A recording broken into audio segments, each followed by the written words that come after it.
There are reports that you called your first media conference while the Prime Minister's press conference was still going, where she was making the ministerial announcements. What was that all about? No, that's not true. The Prime Minister wanted to have each of the new cabinet ministers follow her straight away to do press conferences. As a courtesy to the press gallery, and it's always good to keep them on side to the extent that you can, we let them know that the first of the 3 ministerial press conferences would be following straight after the Prime Minister's announcements, purely trying to make the life of journalists easier, yet they still managed to, some of them still managed to complain. All right, fair enough. Is there a strategy behind moving the industrial relations portfolio into the lower house to make a bigger issue of it in 2012 ahead of the next election? Both the Senate and the House of Representatives are very important. We've got very senior ministers conducting the government's business in the Senate. I wouldn't read anything into industrial relations being in the House of Reps as opposed to the Senate. But what I certainly would read into the reshuffle and the Prime Minister's intentions is there are 2 very clear choices about the future of Australian workplaces. There's the low road of the opposition who want to either, and they say they don't, but half of them say they want to go back to work choices and unfair statutory individual contracts which cut wages and conditions. The other half pretend they don't but really do. So rest assured we have a positive view of the future. There's nearly 12 million Australians go to work every day. We want to make sure that not only do they have jobs, but they have harmonious jobs where there's cooperation between employee and employer, where companies are making profits, where contractors can work and make a living, where the voice of the employees is heard. And so we have a positive view of the future. We do not think that Australia's future is in the low road of cutting wages and conditions, but rather having highly trained, highly mobile, secure, safe employees in business cooperating to create wealth in Australia for Australians.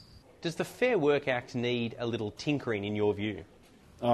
It is early days. I've done about 10 interviews on workplace relations.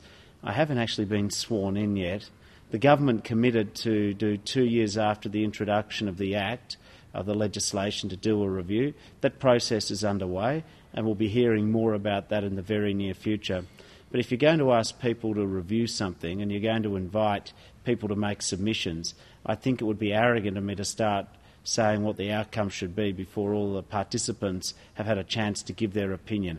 It is all, you've got 2 ears and 1 mouth.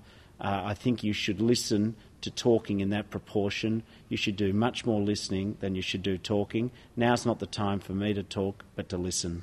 Now, you're a former union official. Is there any reason that big business should be worried that you're going to put the interests of your union mates ahead of their interests? Not at all. I don't live in some sort of 1970s paradigm where it was the top hat at the big end of town versus the cloth cap working down the mines or in the factories or in construction sites. I am a proud member of the Australian Workers' Union, but let's never forget there's been plenty of people in public life who've been union members and have actually been union leaders. And you've got Bob Hawke. People know he was always putting Australia's interest first. You've got Lech Walesa, the president of Poland, who led Poland out of the slavery of Russian Soviet communism. And, of course, you've got the leader of the Screen Actors Guild in the United States, Ronald Reagan. I don't think they ever said that Ronald Reagan was too influenced by having been a union official, whilst he's not my necessarily role model. Let's be clear, unions have a role in a modern democratic society, but my job is not to pick sides, but to make sure that the system operates fairly in the interests of all. Business, big and small, the consumers, people who go to work. That's my objective, and you'll see common sense, pragmatic, practical views. Most people want to go to work and be happy, make a living and come home safely.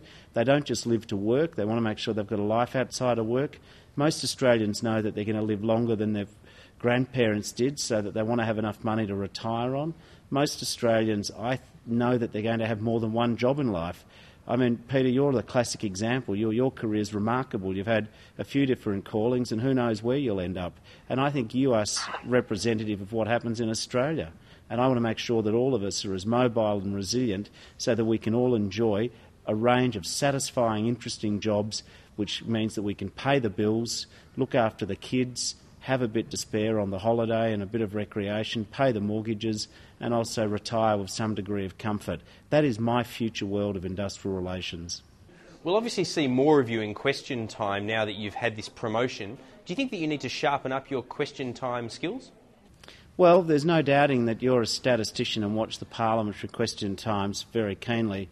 You'd probably be aware that I've had a total of 11 or 12 questions in my whole 4 years in Parliament. I certainly do hope the Liberals and the opposition raise questions about industrial relations. Do you know, they never asked me a question, or if they did, it was only one question on superannuation and financial services. I think the only time they ever even asked me questions was when Wayne Swan was absent from the Parliament. You know, I hope that the Liberal Party's willing to be brave enough to contest in the field of ideas. My concern is not question time and the government's performance or mine. My concern is that the opposition keep being a faceless party with faceless policies on industrial relations and the future of Australian workplaces and keeping fairness in the workplace. Just finally, Mr Shorten, it's been a rapid rise through the ranks. In just 4 years, you've gone from being a backbencher to a cabinet minister. How much longer are we going to have to wait before we see you occupying the Prime Minister's chair? Oh, Peter, I don't think there is any doubt in the minds of people that I am one of Julia Gillard's, our Prime Minister's, staunchest supporters. You only have to read some of the over-the-top headlines in some newspapers accusing me of being, you know, her number one supporter. I don't mind that. I am one of her number one supporters.